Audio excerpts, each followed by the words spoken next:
is good, everybody? This is TAETRO, your electronic music mentor here, and we are back for part 2 of the music production process explained little mini series we have going here. I'm out in this cabin in the woods, getting inspired by the different environment, and we are building up a lo-fi chill track completely from scratch. If you missed part 1, we started with a completely blank Ableton Live set, and today what we're doing is taking the initial 4-bar loop that we made and adding some layers of complexity to it to make it a little more advanced. In the next part, we're actually going to be building it out and arranging a full track, making a full track out of what seems to be a simple 4-bar loop. So if that all interests you, make sure you're subscribed to the channel with notifications turned on so you don't miss when part 3 comes out. Of course, if the full series is already out, I'll have it fully linked in the description. But without further ado, let's get into the beat making. Okay, I've refilled my coffee, and it's time to take this 4-bar loop and make it into something real, like a real track. Maybe we can shoot for doing something like a 2-minute long track. We're going to do that by adding a couple more layers of complexity on top of the basic loop, and then taking the parts of the loop and expanding it across the timeline. Of course, I'm going to walk you through all of it. Let's just quickly review the layers we have. We have our basic backbeat, our kick and our snare.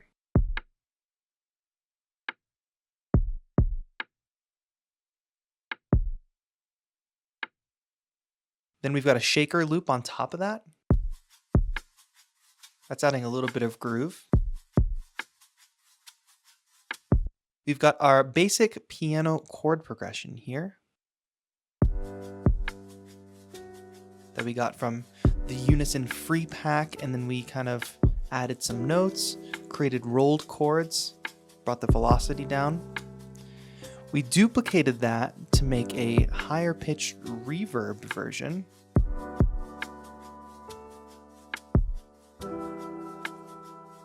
We created a bass line from the bass notes.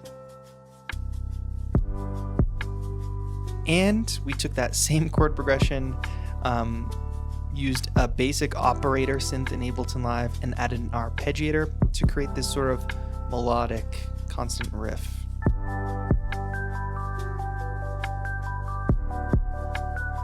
Everything is being sidechained to our kick, meaning that everything is reacting and pumping with the kick, which is very common in lo-fi music. Let me go ahead and unsolo all of these things. And now, how do we take this to the next level, right? Well, there's a couple key elements we can add. Remember, we're still just working in a 4-bar loop, but I promise we're going to take it from a 4-bar loop to more of a full track. And there's a few ways we're going to take this to the next level. One way is adding some more percussive, interesting sounds to the percussion and interesting hits. Like I said, we have our basic backbeat, our kick and our snare right now, but what little hits can we add in between to make it a little more interesting? So for that, I'm going to go ahead and dig back into my sample packs folder. I'm going to look for more perks. And we're going to be looking to adding things not on the 2 and the 4, not on those strong beats, but on the in-between. That's going to give us a little bit of bounce. Now, if you don't have as many sample packs as me, I'm very fortunate to have access to a lot of packs and plugins. There's lots of things out there. I use Splice a lot to download different samples, which is like a monthly subscription, so you have like kind of this endless library available to you. I also make sample packs, which I try to make affordable for music producers, but there's also lots of free sounds you can research out there as well. So let me dig into actually I'll stay in my Shore pack because I know I used one sound for that main snare, Perk Rim Stick. Let me see if I can use this wood sound though. And what I'm going to do right now is just drag it into the timeline, and I have that stick sound as well. Those all fit within this sonic world. I don't know where I'm going to put them yet though. So let me mute that track.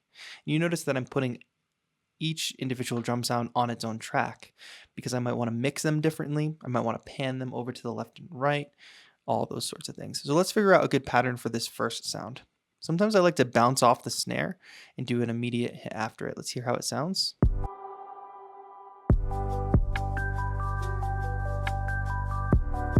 So just that is interesting. I'm not trying to, again, not trying to dwell on creating super complex ideas here. But let me just see if I can continue on with that sound.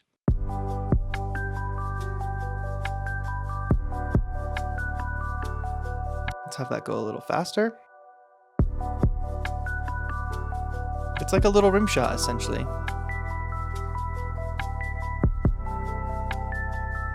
And let me just copy this bar right here. I want this to land in the same place after the snare, only I want it to happen here on bar 4. So that's decent enough. We've got simple rim shots here. Now we also have this stick sample. Sorry, sometimes I get paranoid that my stuff is not recording, so I constantly have to check. But hi, you are recording. Thanks. Okay, so now I'm going to turn this track back on, and let's figure out some placement for this. Now, I like working with drums this way because I can easily see on the grid where are the empty spaces.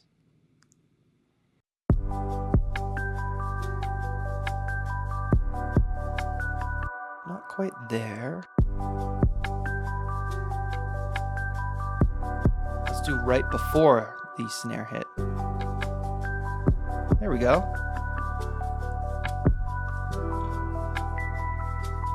And maybe here we kind of do the same thing that this perc does, but with a different sound.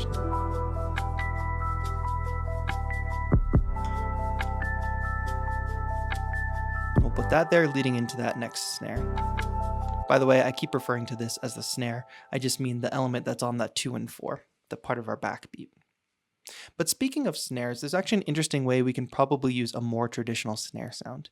Let me open back up my sample packs folder, find a snare. And we may eventually want a full-on snare sound, but let me just scan this quickly and see if there's a decent one-shot sound we can use.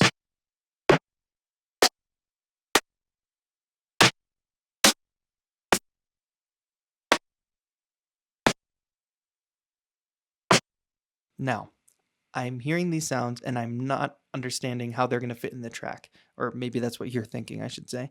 But I have a plan. The purpose of this snare is actually to have a lot of reverb on it. So let me exit out of this, and I'm just going to grab the stock Ableton reverb. I'm going to put it in high quality mode, of course. We're going to turn that decay time up, which makes the space sound larger, and we want the dry wet up as well. I'm going to bring this way down in the mix, and what I'm going to do is use this to emphasize this second snare hit. Listen to how this sounds. We'll see if the sample's a good fit or not. I think that works well. I just think it's too loud. Try listening to that back one more time. Very subtle, but having that in the background emphasize that snare hit, I think is really good. So I think another place to have that probably be bar 3, beat 4. And one thing I noticed is I didn't pan these 2 little percs at all. So let's just do that because that's going to make it a little more interesting for the listener. Let's take this initial perc hit and just pan it a bit to the right. Let's say maybe 15. And let's do the opposite, 15 to the left with this other sound. It'll be subtle, but creates a better, more interesting listening experience for the listener.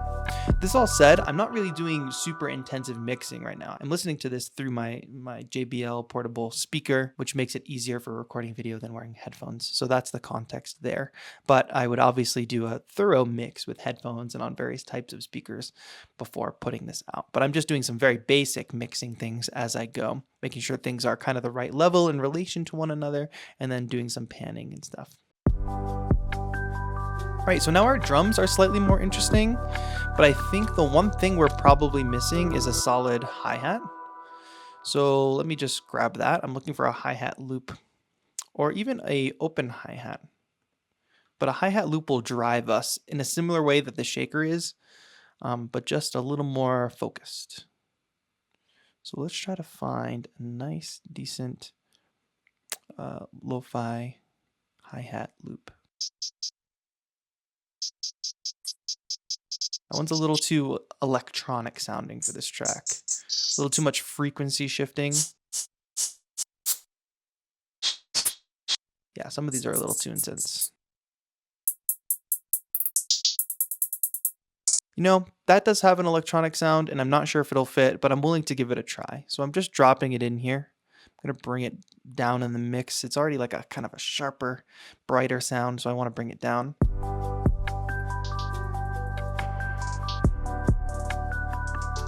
Yeah, it's a little too trappish, but I do like to occasionally try out sounds that I think will not work, because occasionally you are surprised.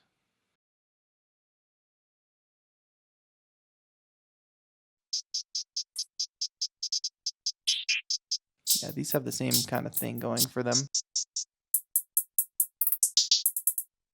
Okay, another option instead of finding a loop is to build our own loop with a one-shot. So here I've got a hi-hat sample that I think will work. And what I'll do is I will just program the most basic hi-hat pattern, literally just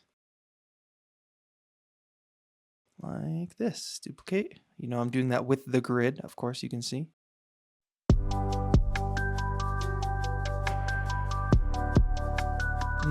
But I'm wondering actually if half that speed is more appropriate. So instead of doing one after the other, let's skip. And once I do this 4 times, this will be easy to highlight and copy. Duplicate, I should say. Highlight and then Command D right across. We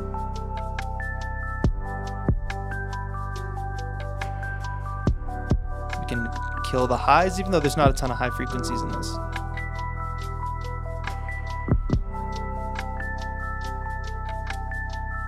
Another little fun thing I like to do is add a little bit of delay to the hi-hats on my return tracks. That's these little parameters here. We have reverb and delay on these. Mine are a little bit different than the default, but I've got different time parameters here. So let me send this a little bit to that delay.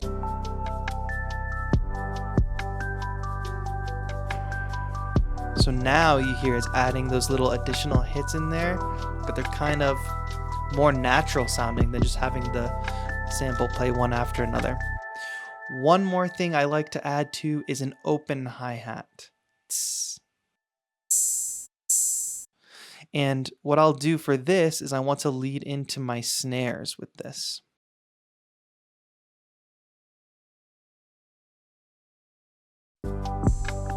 And I want it to cut off right on that snare hit. I'm actually having it cut off right when this closed hi-hat comes in, because on a drum set, the hi-hat's either open or closed. It's one symbol. So it doesn't make sense to have an open hi-hat trail over a closed hi-hat. It sounds unnatural.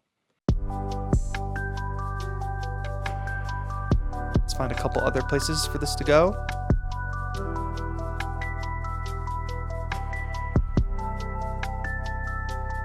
And we'll put one right there, but we can see that we want to expand that all the way there, and I'll get rid of that closed hi-hat there so there's no conflict. So now we've got that open hi-hat feel. Bring it down in the mix in case it's too loud. And now our drums are sounding a little more full, a little more advanced than what we previously had with just the backbeat. And that wasn't that hard, right? We're just plotting things across the timeline. We're using this grid. We're looking at our backbeat and seeing where the gaps are, what sounds good, how are these drums reacting to each other. So the snare is getting a lot of love because this main hit on beat 2 and beat 4, it usually either has something leading into it like an open hi-hat or something happening after it like a little perk hit. There's all kinds of ways you can add that interaction between percussion instruments. So great, we've done that. Now what you probably noticed is I have yet to even touch the MPK, which we're going to do in a moment, but I just want to dive into this operator here for a second. And look what we have here, this little chart, which maybe seems intimidating right now, but this is actually very common in synths. This is our amp envelope. What that means is it changes how the synth sounds. We can change things like the attack, the initial hit, the decay, the release, and the sustain, the ADSR. Attack, sustain, decay, release. Basically all the things you can change about a sound. The initial hit, what happens when you continue holding down a key, what happens when you release the key, what happens to the sound over time. So let's just experiment with that a little bit. I'm going to actually lower the attack. And this is a good visual representation of what's happening. You see the attack number going up. So now we're hearing less of that initial hit. It's sounding more of like a bowed instrument or something, which I think fits the sound a lot better. We could also shorten the sound. It'd be more obvious if I bring the attack back in. See how now we have little droplets, but as I expand this,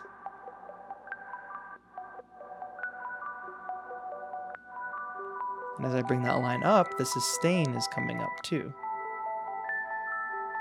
So you should experiment with the amp envelope of your synths to try to get a little bit of a different sound. This is also just the stock operator, so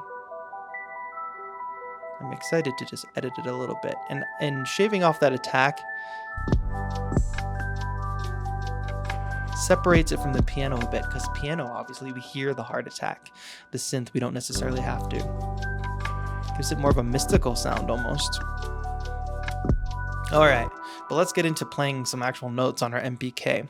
One thing that I really, really love to do is incorporate vocal samples into my music. I think it sounds really cool.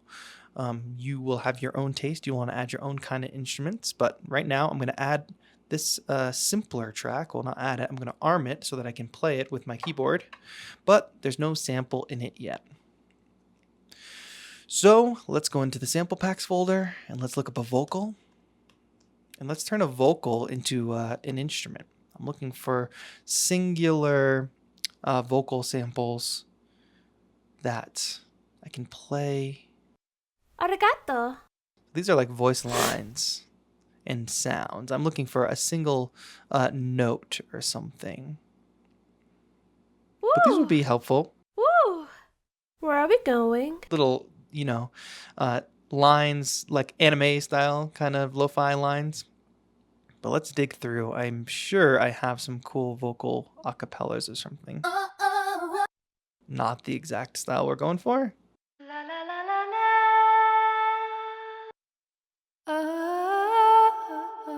So some of these are good. Some of these are multiple notes.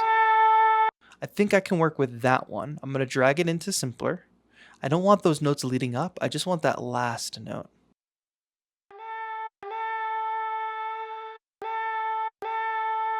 Now we're hearing that hard attack because we're cutting right into the middle of the sample. Similar to our synth sound design here, we can bring that attack up and get a little more of a less aggressive fade. And I actually like how it has that little transition at the beginning.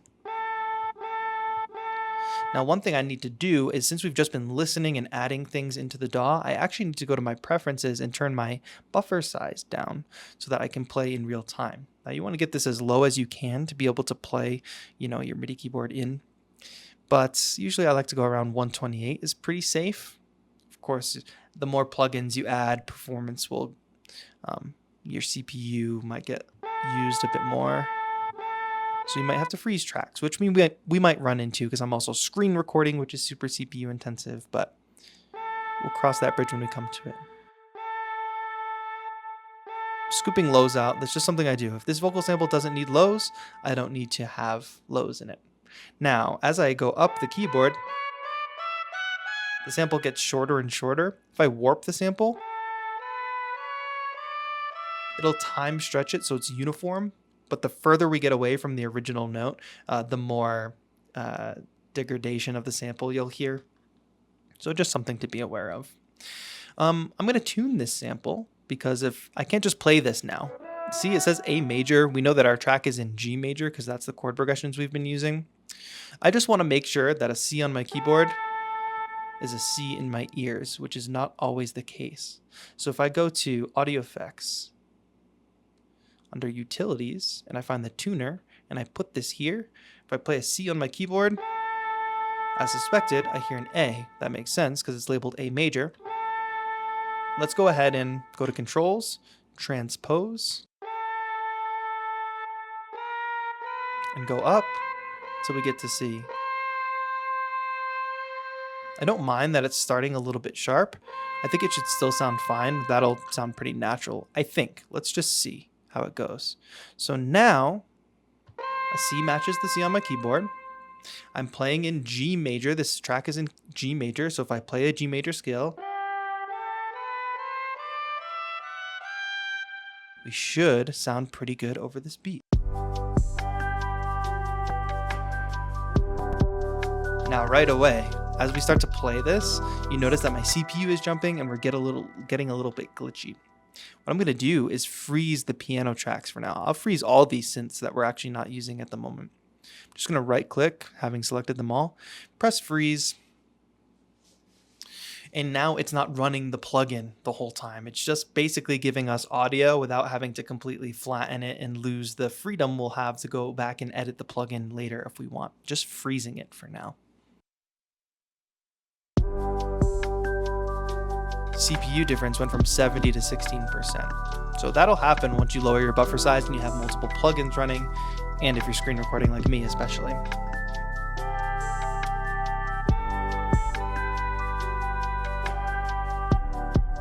It does sound a little bit sharp, right? So I might actually go in and do a little bit of detuning.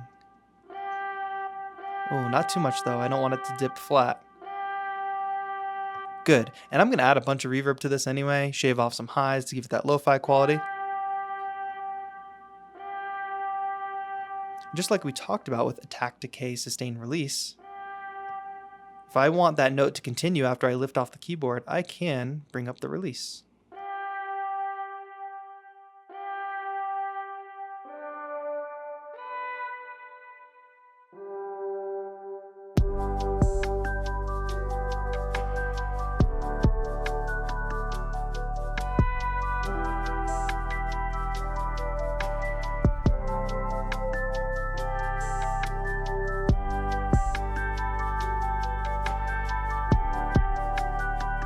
Okay, this is fine. I just need to make it a little more interesting. So I think adding a delay to this will definitely help. I'm going to add delay right onto the track as opposed to sending it to the return delay. If I turn the feedback down, dry wet down, it'll be a little more subtle. And I could unlink these, switch it to ping pong, which will bounce between our ears. And now it sounds pretty cool. The other reason it doesn't sound super blended with our track is because everything else is sidechained, but this is not. So let's actually go to the shaker track, copy the sidechain compressor, which will, again, has us pumping with the kick, and let's add this on top. I'm adding it after the reverb, which will make it very, very obvious.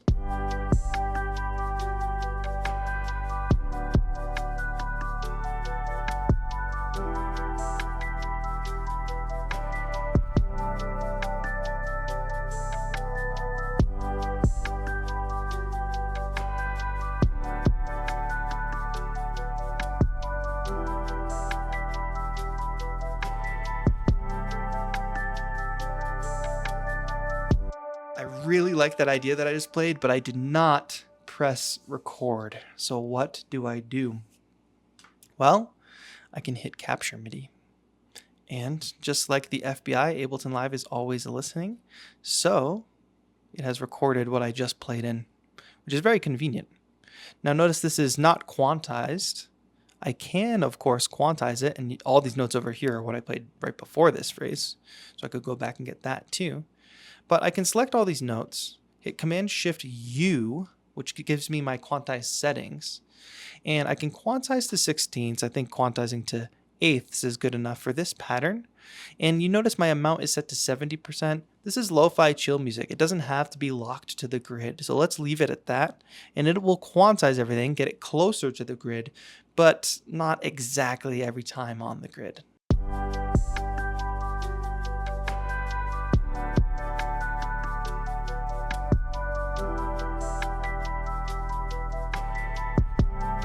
Now, like I said, with capture MIDI, it actually captured 8 bars of what I played. So let me slide this over outside of our loop, and let me drag this back this way, which gives us a full 8-bar phrase now. The reason I like this is because everything's been working in 4-bar phrases so far, and as we get into making our track later on, we'll actually be able to utilize all 8 bars of this. It's similar melody throughout, but it's slightly different, which is better for the listener. Keep the listener interested.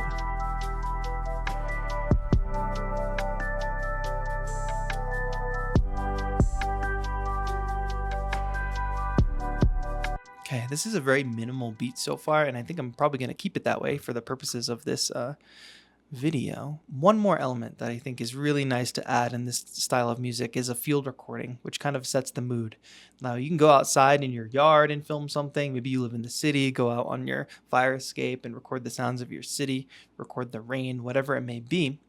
But adding that to your track can really set the mood. And I have some from different sample packs actually in my library already.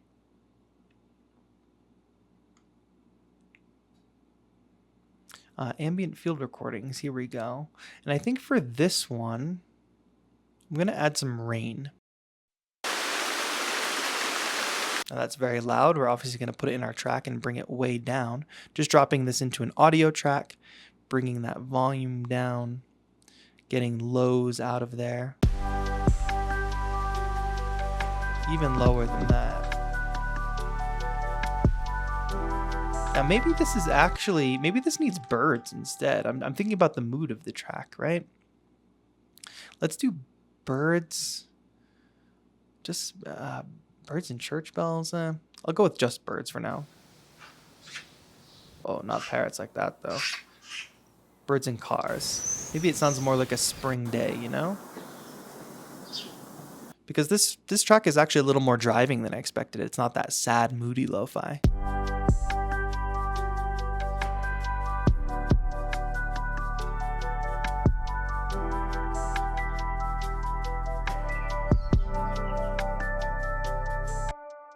All right, but how does this become a full track? We're going to get into that in the next video. We've just added these layers of complexity, a little more advanced than our initial beat. And let's go ahead and move forward and create an arrangement, a full track, maybe about 2 minutes long, with just these loops.